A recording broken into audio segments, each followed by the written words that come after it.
Valentín nemusí byť o dvoch srdciach. Niekedy stačí jedno, to, ktoré sa učí mať radosť samo seba. 2. Osamelosť nie je slabosť. Je to chvíľa, keď človek počuje vlastné myšlienky najhlasnejšie. Čau. Nie každý deň je pre dvoch, ale každý deň môže byť pre mňa. 4. Láska k sebe nie je egoizmus.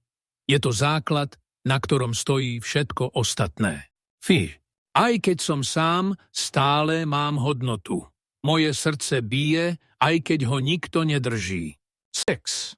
Niekedy je Valentín Halloween. Človek sa bojí svojich pocitov, ale aj to je v poriadku. 7. Najsilnejší ľudia sú tí, ktorí sa naučili stáť sami, aj keď by najradšej mali niekoho vedľa seba.